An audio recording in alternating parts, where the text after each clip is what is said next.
nouveau tutoriel où nous allons découvrir le menu candidature dans gestion de projet. Alors, vous pouvez bien entendu réduire le menu hamburger sur le côté pour gagner en place et puis jouer sur l'affichage avec CTRL ou pomme plus ou moins pour définir API à la résolution de votre écran. Je vais rester peut-être sur une résolution de cet ordre-là.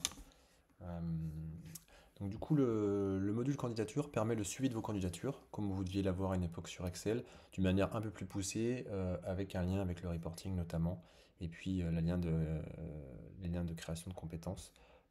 Chaque candidature qui va être validée va être transformée automatiquement en projet, et vous n'aurez pas besoin de ressaisir une deuxième fois les données. Donc tout le tableau est paramétrable, vous pouvez afficher plus ou moins de colonnes en fonction de votre entreprise, en fonction de vos préférences. On peut aussi également en rajouter à la demande. On a essayé de balayer le plus large possible. Aujourd'hui, vous pouvez donc renseigner l'objet du marché, euh, attribuer une référence à votre candidature, à la manière de la nomenclature de votre entreprise, la maîtrise d'ouvrage, le mandataire, la date de rendu, sachant qu'on a un système de calendrier qui fait que 2 semaines avant, je crois que ça passe en orange, et puis une semaine avant, le J- passe en rouge, J-6 notamment, et après on est en gris une fois qu'on a dépassé, pour vous alerter un peu, et on est en train de le lier à notre système de notification pour que vous soyez prévenu en cas de délai un peu court par rapport à une candidature. Essayer de s'y prendre un minimum, pas trop à la dernière minute. Ensuite, qui est responsable de la candidature pour savoir qui gère la candidature. Tous les partenaires qu'on va pouvoir ajouter, on le verra dans le formulaire. Tous les partenaires avec qui on répond en groupement, co-traitant, sous-traitant. Le budget de l'opération, l'adresse qui nous permettra de voir tous nos projets sur une carte. Les chances d'obtention, donc là c'est une colonne effectivement qu'on peut supprimer. Certains l'aiment pour miser un peu, pour savoir si on met le paquet sur une candidature ou si on a peu de chances de l'obtenir, un peu pour prioriser les candidatures en cas de goulot d'étranglement. La procédure, si c'est un, deux, trois tours, sachant que ça va servir au reporting pour savoir le nombre de candidatures qu'on gagne ou qu'on perd en fonction du nombre de tours. Si une exclusivité partielle, totale, ça on verra, tout est changeable. Et puis le lien vers l'annonce web. Et puis les statuts. Les statuts, ça pareil, c'est paramétrable, on peut en ajouter autant qu'on veut dans les paramètres de l'application. Et certains entraînent des actions, c'est-à-dire que quand on n'est pas retenu, on peut nous demander la raison de la perte, toujours dans l'idée d'alimenter le reporting.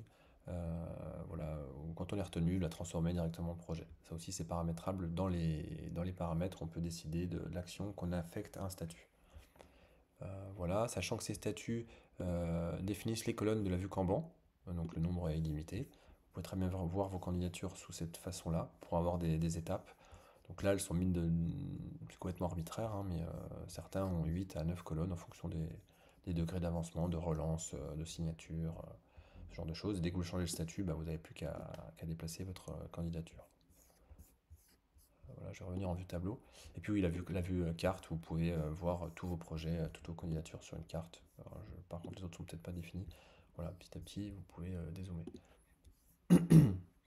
Donc voilà, la création d'une candidature se passe toujours de la même manière pour tous les modules, hein, le bouton plus en bas. Et puis vous allez pouvoir remplir tous les champs donc, qui correspondent aux colonnes que je vous ai montrées, hein, les références de la candidature, l'objet du marché, son statut, sa surface. Donc la surface va vous calculer un ratio au mètre carré automatiquement en fonction du budget de l'opération. Le responsable, ce que je vous disais, de la candidature qui va chercher dans vos collaborateurs, date de rendu du dossier, type de projet, ça pareil, tout est paramétrable. Vous pouvez en créer, c'est des listes, vous créez autant de types que vous voulez. Le lien d'annonce, bon, ça c'est un simple copier-coller. À plus ou moins long terme, on va essayer de faire un. On va pas essayer, on va mettre en place un système de recherche des candidatures sur les journaux officiels pour pouvoir tout faire depuis API. Procédure, c'est ce que je vous disais, là, à vous de paramétrer ça, exclusivité, aucune, partielle, totale. L'adresse pour l'affichage sur la map, et pour une recherche aussi après un peu plus poussée au niveau du projet. Responsable du projet, ça servira plutôt au niveau du projet pour calculer la rentabilité, mais on peut déjà tout saisir au moment de la candidature. Bon, ce n'est pas si mal parce qu'on peut aussi passer du temps sur une candidature, donc on peut aussi calculer la rentabilité sur le temps passé sur les candidatures, pour se rendre compte un peu du coût qu'a pu engendrer une candidature, ça peut être pas mal. les assistants, sachant que dès qu'une personne est ajoutée ici, elle peut saisir ses heures sur le projet ou la candidature en question. Si elle n'est pas affectée sur un projet ou une candidature, elle peut pas l'avoir. Le client, là, ça renvoie au module client, au CRM, où vous allez pouvoir créer automatiquement et récupérer les adresses et les coordonnées de vos clients automatiquement. Le chargé d'affaires s'il y a. Ça, c'est les chances d'obtention dont je vous parlais. Et puis, vous pouvez mettre des notes libres par rapport à cette candidature qu'on verra en petit over sur le tableau de mémoire.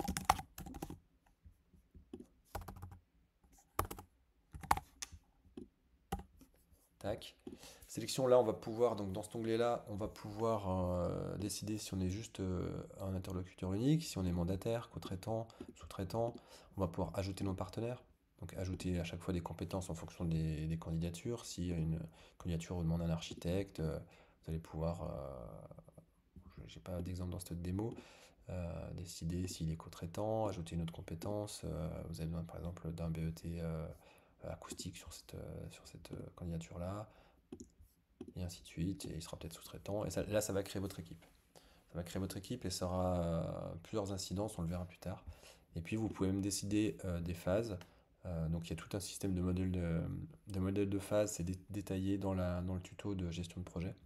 Je vais prendre celui de la WAMOP, comme ça il s'affiche directement, on peut choisir vraiment modifier tout ce qu'on veut, créer des modèles. Et puis, je ne sais pas pourquoi je ne peux pas enregistrer, j'ai dû oublier quelque chose.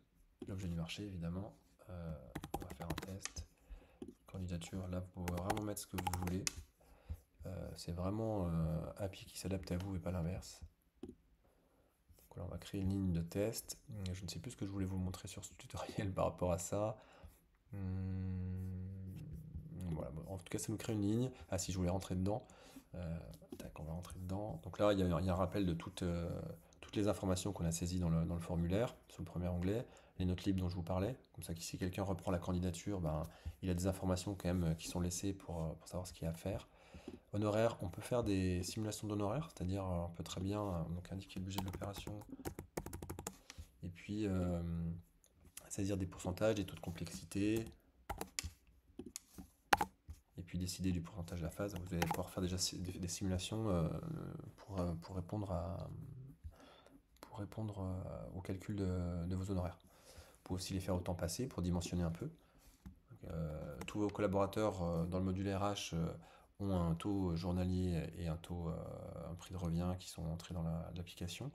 Et donc du coup, vous allez pouvoir dire un tel bosse 4 jours, un tel bosse 3 jours, et vous allez pouvoir voir que votre phase esquisse, si vous estimez qu'il y a besoin pour 7 jours, vous devez au moins demander 4 900 euros.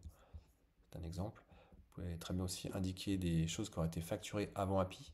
Ça, vous le verrez plutôt dans la partie gestion de projet. Pour la candidature, je ne pense pas que ça soit utile. Donc voilà, et ça vous fait déjà une première simulation d'honoraires. Vous pouvez aussi gérer les relances. Ça, c'est un module qu'on n'a pas encore fait évoluer, qu'on fera évoluer sans doute plus tard, parce qu'on va mettre en place une petite to-do pour toutes les pièces à récupérer, tous les documents, pour s'assurer qu'on a bien reçu tous les documents. Et l'idée de l'onglet relance, c'est de savoir où on en est par rapport à nos co-traitants. C'est-à-dire que vous allez pouvoir décider si vous l'avez contacté à telle date, si vous l'avez recontacté ou relancé quelques jours plus tard, et ainsi de suite. S'il a refusé, vous pouvez créer vous pouvez très bien, par exemple, au moment de la création de la candidature, se dire, bah tiens, on a besoin d'architecte, on a pensé à un tel, un tel, un tel, les afficher là-dedans, et puis vous allez voir le suivi jusqu'à ce qu'une des sociétés ait accepté ou pas de partir avec vous. Donc ça, on peut le faire. Voilà, c'est un suivi des relances. Certains l'apprécient, d'autres l'utilisent pas du tout. C'est au choix. Et puis, voilà, je pense qu'on a fait le tour par rapport aux candidatures, sachant que le module projet vous permet, pour répondre aux candidatures, en fait, on vous demande souvent des références avec de moins de 5 ans, avec un budget de temps à temps. Et bien dans les projets, vous allez pouvoir faire votre sélection de tous vos projets et dire, ben, par exemple, je voudrais tous les projets qui sont entre 10 000 et 250 000. Je ne sais pas si ça va marcher là. Non, il n'y en a pas. On va mettre 5 millions peut-être. Voilà. Donc il va vous faire une présélection par rapport au budget de travaux. Vous allez pouvoir aussi affiner cette sélection, dire par exemple tous les projets qui datent des des 3 dernières années, des 5 dernières années. Souvent c'est ça, hein, c'est entre les 3 et 5 dernières années avec un montant de temps. Et puis vous pouvez même aller plus loin en choisissant des catégories. Ça, tout est renseignable, des catégories d'ouvrages. Et vous allez pouvoir avoir une liste de tous les projets pour répondre à cette candidature. D'ici peu, je pense qu'on pourra exporter ça en PDF, d'avoir une liste fournie pour la maîtrise d'ouvrage. Et ça vous fera gagner du temps. Voilà pour ce qui est de notre module de candidature à l'heure où je vous parle.